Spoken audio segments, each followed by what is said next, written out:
Assalamualaikum warahmatullahi wabarakatuh. Salam sejahtera buat sobat sobter dimanapun berada. Semoga kita semua dalam keadaan sehat jasmani dan rohani, tidak kekurangan satu apapun. Amin ya robbal alamin. Bab 101-10. Setelah Ye Guan meninggalkan menara Guan Xuanwu, dia tidak memilih untuk langsung pergi. Dia ingin melihat ahli pedang di dunia. Akademi Guan Xuan sebenarnya melarang orang luar untuk masuk. Namun, Ye Guan keluar dari pagoda Wu, jadi dia berada di Akademi Guan Xuan. Orang-orang di akademi tidak memperhatikannya, jadi dia berkeliaran. Aula buku, ini adalah aula utama Akademi Guan Xuan. Di depan aula utama, terdapat ribuan anak tangga batu. Biasanya, beberapa siswa akademi berkumpul di sini untuk belajar. Ketika Ye Guan datang, ada juga beberapa siswa yang bermeditasi dan berlatih. Kamu melihat sekeliling dan harus mengatakan bahwa para siswa di akademi ini semuanya luar biasa. Sepanjang jalan, dia telah melihat mereka yang memiliki alam terendah. Semuanya berada di alam penembus langit. Dan di antara mereka, dia juga telah melihat beberapa di alam penembus langit, alam kesengsaraan kecil. Harimau berjongkok, naga tersembunyi, faktanya, dia tidak memiliki kebencian terhadap akademi. Karena masyarakat adalah kenyataan, jika Anda tidak cukup baik, orang lain akan bersikap realistis terhadap Anda. Jika Anda cukup kuat, orang lain akan menyenangkan dan menyanjung Anda. Seperti pepatah di dunia, kentut orang kaya wangi. Ini menyedihkan, tapi sangat realistis. Ye Guan berjalan ke sebuah patung. Patung ini adalah ahli pedang di dunia. Patung itu sangat megah. Tingginya lebih dari 10 kaki, dan ukirannya terlihat seperti aslinya. Ahli pedang di dunia manusia memegang pedang di tangannya, melihat ke langit, dan tidak marah tetapi memiliki otoritas. Kamu melihat patung master pedang manusia. Di dalam hatinya, inilah seseorang yang dia, Ye Guan, pantas untuk kagumi. Dan tujuannya adalah menjadi sosok seperti master pedang di dunia, menciptakan ketertiban, dan membawa perdamaian bagi semua generasi. Tentu saja dia tahu itu sulit, justru karena inilah dia merasa bahwa ahli pedang manusia itu luar biasa. Berani melakukan hal-hal yang sulit dilakukan semua orang di dunia. Saat ini, Xiao Ta tiba-tiba berkata, bersujud. Ye Guan tertegun, lalu dengan cepat menggelengkan kepalanya. Tidak. Xiao Ta bingung. Kenapa? Ye Guan berkata dengan sungguh-sungguh, aku belum bersujud kepada siapapun. Meskipun aku mengagumi ahli pedang di dunia. Tapi kepadanya kau tahu. Menurutku itu terlalu berlebihan. Sobat, berlututlah dan berlututlah di depan orang tuamu. Ye Guan melihat ke arah master pedang manusia. Setelah beberapa saat, dia tiba-tiba menyeringai. Tuan Ta, apakah menurutmu aku agak mirip dengan master pedang manusia ini? Xiao Ta berkata, ya, berbalik dan pergi. Pada saat ini, sebuah suara tiba-tiba datang dari samping, saudara. Ye Guan berhenti dan berbalik untuk melihat seorang pria berdiri tidak jauh dari situ. Pria ini, dia tahu, tidak lain adalah Yun Chen. Itu dia orang yang menduduki peringkat ke-10 di Wuta sebelumnya. Melihat Ye Guan, Yun Chen melangkah maju dengan cepat. Dia tersenyum dan berkata, ini benar-benar kamu, Ye Guan. Tersenyum tipis, saudara Yun Chen. Yun Chen sedikit terkejut, untuk apa kamu di sini? Ye Guan bukan murid Akademi Guan Xuan. Ye Guan tersenyum dan berkata, datang ke sini untuk bertemu dengan ahli pedang di dunia. Yun Chen berkata sambil tersenyum, itu dia. Ye Guan hendak berbicara, ketika sebuah suara tiba-tiba datang dari samping, kamu adalah bahwa Ye, lihat. Ye Guan berbalik dan melihat seorang pria berjalan tidak jauh dari sana. Pria itu mengenakan jubah brokat yang cantik. Dia tampak tampan dan memiliki senyum tipis di wajahnya. Sekilas, dia terlihat seperti pemuda tampan. Di sebelah pria itu, ada sekelompok pria dan wanita, totalnya sekitar 10 orang. Saat pria itu muncul, mata banyak orang di tempat tersebut segera berpindah. Itu Tuan Mo, seru seorang wanita. Di sebelah Ye Guan, Yun Chen berkata dengan suara yang dalam, Tuan Mo, Xuan Zong dari Guanxuan University, datang ke sini melalui koneksi. Jika tidak terjadi apa-apa, dia akan menjadi kepala akademi. Ye Guan sedikit terkejut. Guanxuan Universe, bisakah kamu datang ke sini? Yun Chen tersenyum dan berkata, orang-orang di sana, selama mereka memiliki kesabaran dan kekuatan, tidak akan menyerah. Orang ini sepenuhnya pantas berada di sana. Dia tidak melakukannya dengan baik di samping, dan kemudian dia datang ke sini untuk pamer. Saat dia berbicara, Tuan Mo sudah berjalan ke arah Ye Guan dan Yun Chen. Kamu memandang Tuan Mo dan tidak berkata apa-apa. Dan di sekeliling, semakin banyak siswa yang menonton, terutama siswa perempuan.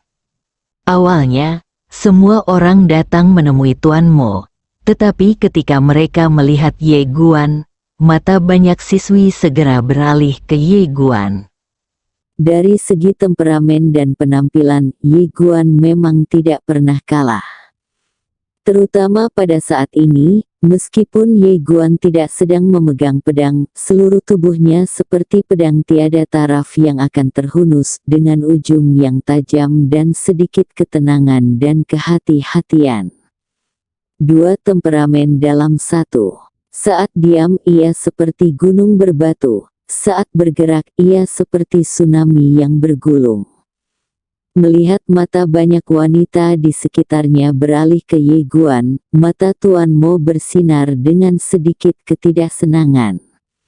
Setelah tiba di Akademi Guanxuan, dia selalu menjadi pusat perhatian, tetapi pada saat ini, dia merasakan sedikit ancaman.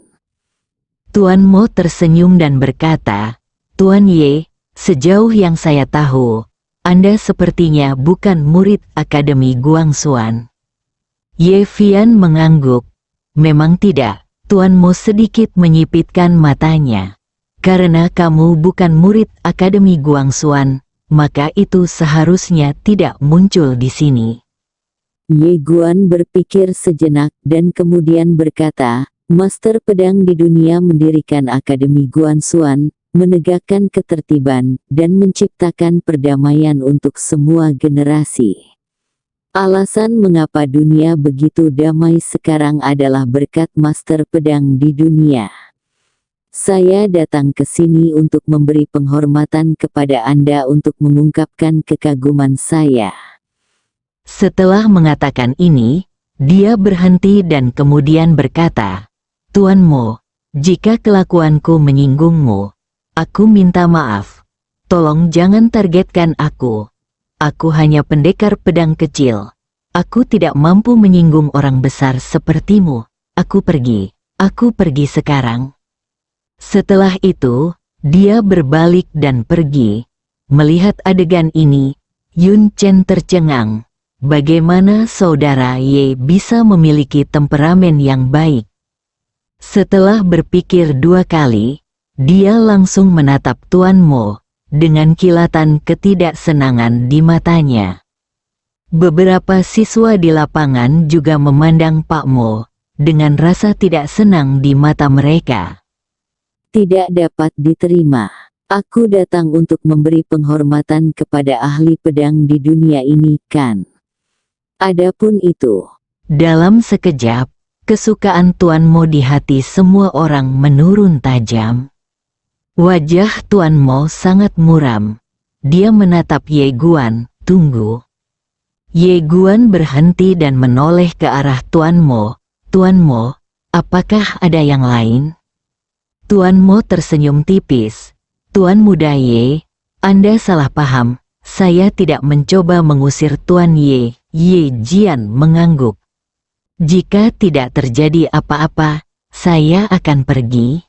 Pergi, dan saat ini, Tuan Muda Mo tiba-tiba berkata, Tuan Muda Ye, sayangnya, saya kenal Nona Andao Sinan. Ye Guan menatap Tuan Muda Mo. Tuan Muda Mo tersenyum dan berkata, saya mendengarnya muda Tuan Ye mempunyai dendam dengan keluargaan. Saya harus mengingatkan Tuan Muda Ye, gadis itu tidak terlalu pemarah.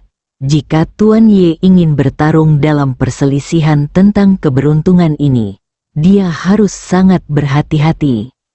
Kesempatan untuk menekan orang lain, Ye Guan dari paviliun Sinbiku tiba-tiba menghela nafas dengan suara rendah. Semuanya, karena Tuan Mo menyebut Nona An, saya akan mengatakan beberapa patah kata lagi.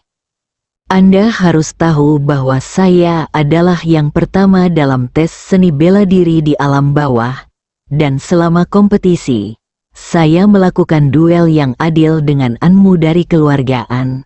Tetapi Anmu merekrut orang-orang kuat dari klan naga sejati untuk menindas saya. Meskipun saya akhirnya membunuh Anmu dan memenangkan tempat pertama, justru karena ini bahwa saya membentuk ikatan dengan keluargaan. Kebencian yang mematikan. pada titik ini, dia berhenti dan kemudian berkata, semuanya dengan kemampuan Anda seharusnya sudah mendengarnya, dan pertempuran untuk takdir jalan telah dimulai sejak dini. Keluargaan beroperasi secara diam-diam untuk mencegah saya tumbuh dewasa dan membunuh saya terlebih dahulu. Dia menggelengkan kepalanya dan tersenyum, saya tahu, saya tidak memiliki latar belakang dan dukungan, saya tidak dapat dibandingkan dengan keluargaan, dan akademi tidak akan memberiku keadilan. Dibandingkan dengan Anjia, aku terlihat sangat tidak penting, tidak ada yang akan menyinggung perasaan Anjia demi aku. Semua orang terdiam. Seluk-beluk soal ini sebenarnya sudah tersebar ke seluruh dunia. Bagi Ye Guan, semua penonton lebih bersimpati. Diam-diam, kepala Gu melirik Ye Guan, lalu menatap Tuan Mo dengan mata dingin. Ketua Pengadilan Penegakan Hukum di sebelahnya juga terlihat sangat jelek. Ketika mereka tahu Ye Guan ada di sini, mereka segera bergegas. Bagaimanapun, identitas Ye Guan sangat sensitif sekarang. Pada saat ini, Ye Guan memandang Tuan Muda Mo dan berkata dengan serius, Tuan Muda Mo, saya tidak berharap akademi akan membuat keputusan untuk saya dan memperbaiki keluhan saya. Namun, tolong jangan menambah penghinaan pada cedera lagi. Jika saya datang untuk memuja ahli pedang di dunia ini, saya akan memprovokasi Anda. Saya minta maaf atas ketidaksenangan Anda. Saya seharusnya tidak muncul di sini dan membuat Anda tidak bahagia. Apa katamu? Yun Chen tiba-tiba berkata dalam suara yang dalam. Saudara Ye, akademi tidak pernah melarang orang luar datang ke sini. Anda datang ke sini untuk memberi penghormatan kepada master pedang di dunia, dan tidak ada yang berhak menghentikan Anda. Pada saat yang sama, semua orang sekali lagi merasa tidak puas dengan Tuan Mo. Itu keterlaluan. Adapun itu, pendekar pedang yang jujur. Apakah perlu menindas orang lain seperti ini?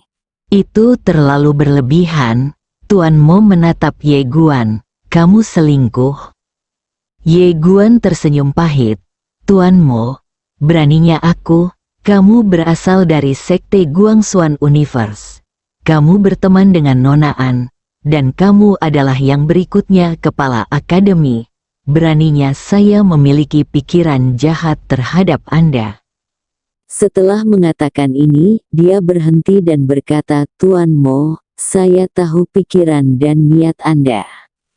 Anda datang kepada saya hanya karena saya memiliki dendam terhadap keluarga An. Jadi Anda ingin merepotkan saya dan menginjak saya untuk menyenangkan keluarga An dan Nona An. Saya mengerti, saya mengerti.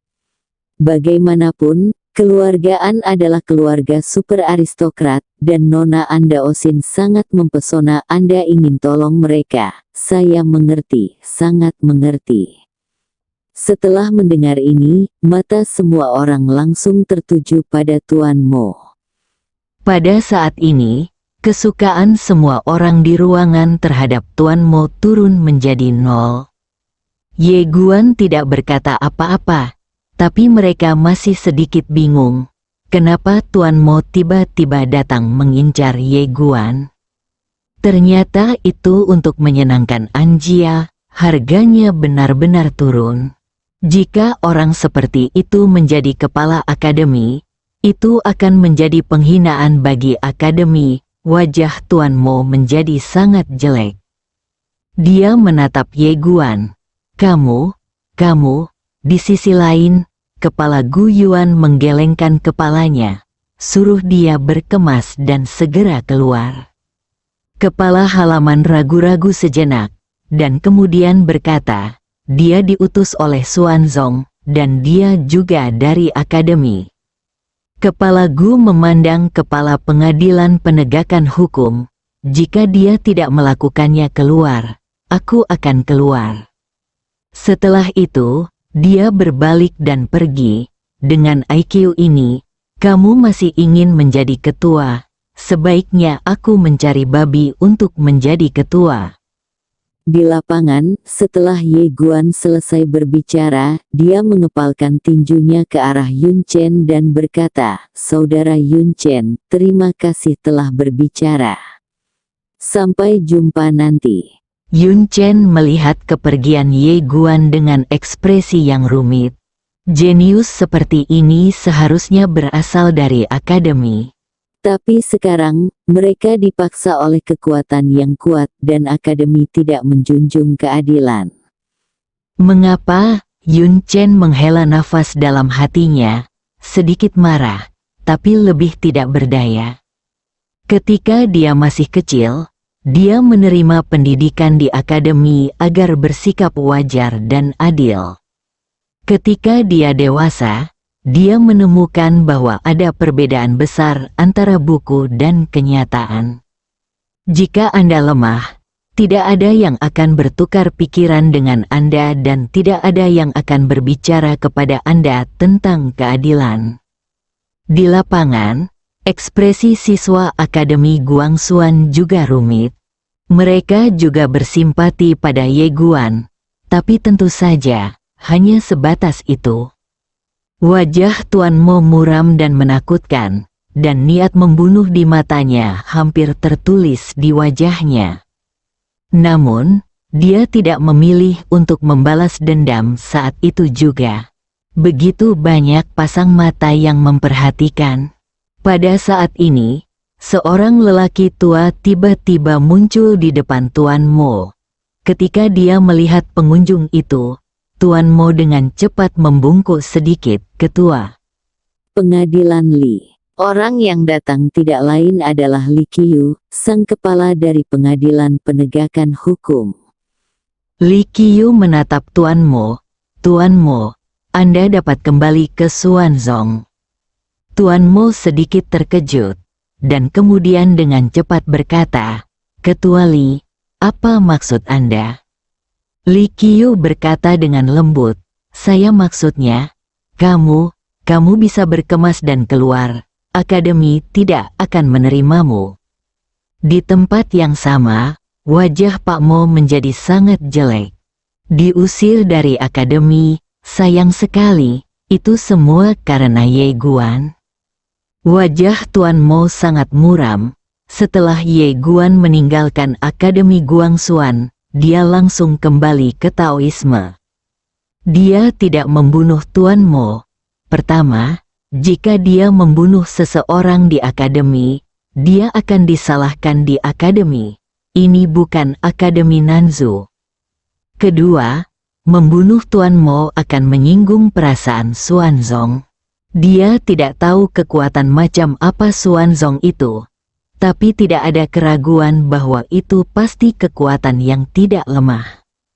Membunuh Tuan Mo sama dengan memukuli yang muda, dan yang tua akan datang, dan jika Anda membunuh yang tua, sekelompok yang tua akan datang.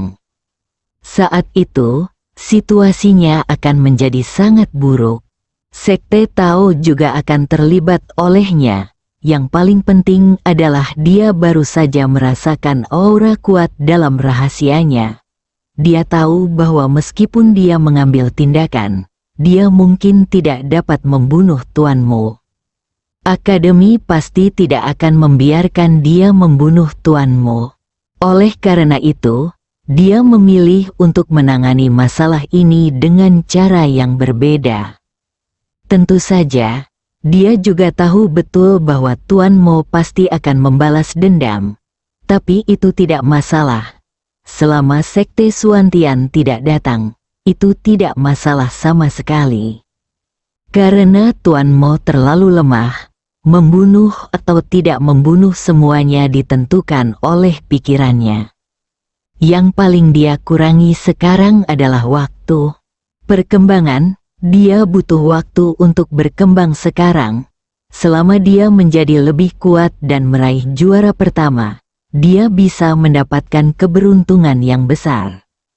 Tapi dia tahu bahwa jika dia memenangkan tempat pertama, keluarga An dan klan Tianlong kuno tidak akan berani membunuhnya secara terbuka. Adapun Xuanzong, dia bahkan tidak berani mengincarnya. Dalam perjalanan, Ye Guan menarik napas dalam-dalam. Dia tidak memiliki dukungan dan latar belakang keluarga. Oleh karena itu, dia harus berpikir dua kali sebelum melakukan apapun dan tidak dapat bertindak sembarangan. Setelah kembali ke Taoisme, Ye Guan tidak lagi berlatih. Selain membaca buku setiap hari, dia membantu Nanling bekerja satu persatu. Karena Daomen miskin dan terpencil, semua yang dia makan ditanam oleh Nanling sendiri. Dulu, Nanling melakukan semuanya sendiri, tapi sekarang, ada Ye Guan tambahan. Di kebun sayur, Nanling menggulung kaki celananya satu persatu. Meski kakinya banyak ternoda tanah, namun tetap seputih batu giok yang menggugah imajinasi orang. Tak jauh di belakang Nanling Yiyi adalah Ye Guan yang sedang mencangkul rumput dengan cangkul. Langit cerah dengan langit biru dan awan putih. Di kebun sayur, tawa Nanling terdengar dari waktu ke waktu. Entah berapa lama, Nanling tiba-tiba duduk satu persatu. Dia menatap Ye Guan yang tidak jauh darinya. Dia dengan lembut merapikan rambut yang tertiup angin di samping telinganya dengan tangan gioknya Ye Guan. Setelah beberapa saat, dia tersenyum. Adik laki-laki. Mendengar ini, Ye Guan berhenti dan melihat ke arah Nanling Yiyi. Nanling Yiyi tersenyum dan berkata, "Kamu adalah seorang kultivator pedang, dan kamu juga seorang pendekar pedang yang hebat.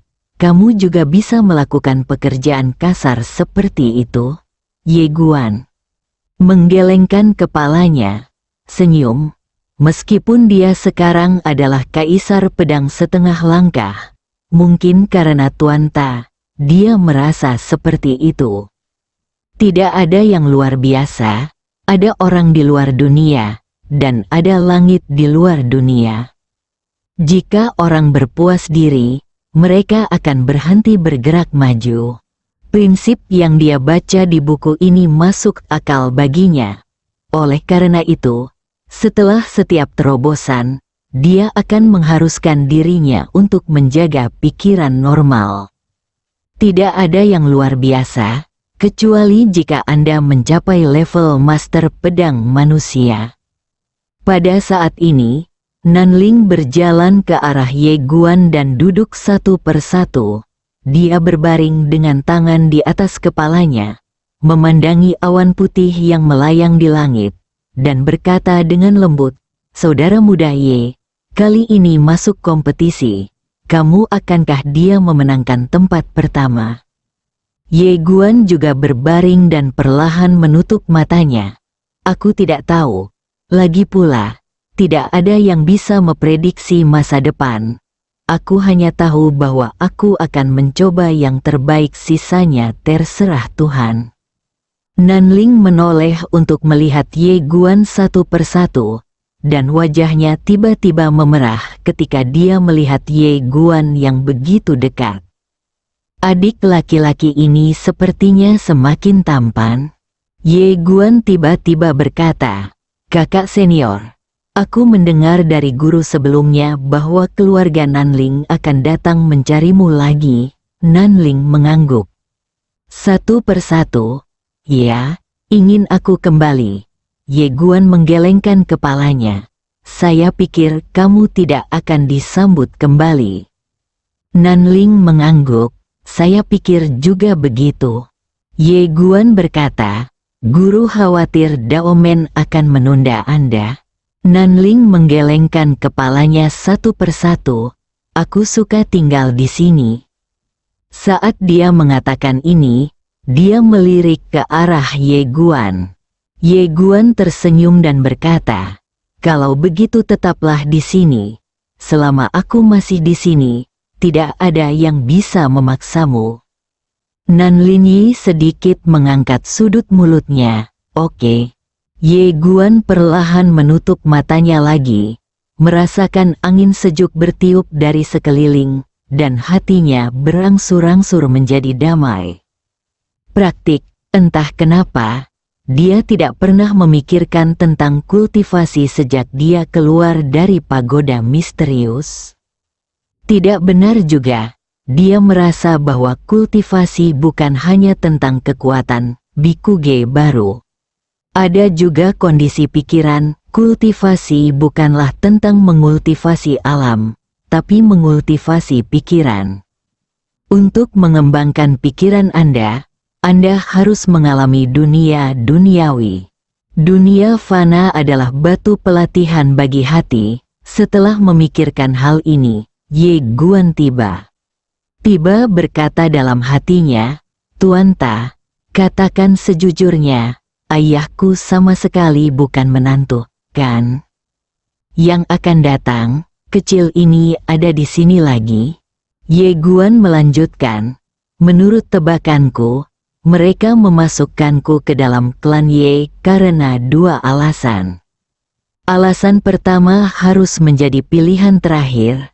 Alasan kedua mungkin karena mereka ingin aku mulai berlatih dari awal. Biarkan aku melewatinya. Kesulitan, kan?" Xiao Ta terdiam. Ye Guan tersenyum dan berkata, "Tuan Ta, tolong ungkapkan lebih banyak lagi." Xiao Ta bertanya balik, "Kamu membenci orang tuamu, kan? Ketika suatu masalah tidak dapat dihadapi, ubahlah topik dengan tegas dan biarkan topik lain mengimbanginya." Ye Guan tersenyum dan berkata, "Itu tergantung situasinya. Jika ada alasan yang tidak dapat dihindari untuk melepaskanku, aku tidak dapat memahaminya. Namun, aku masih memiliki kebencian di hatiku.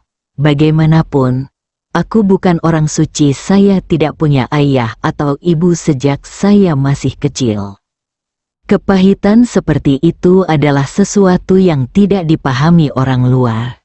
Ye Guan berkata lagi, "Tidak peduli apa, Tuan Ta, saya ingin mengucapkan terima kasih.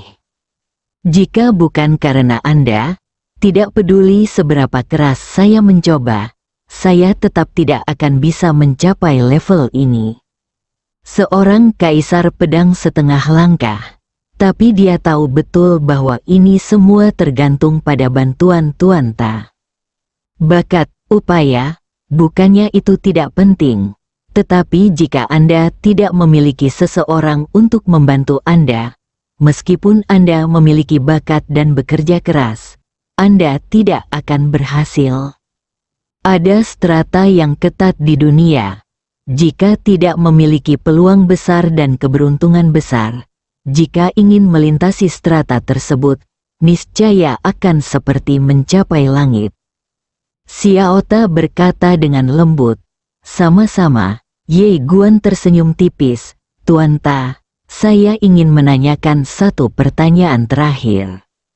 Setelah menanyakannya, saya tidak akan bertanya lagi kepada Anda setelah Xiaota terdiam beberapa saat.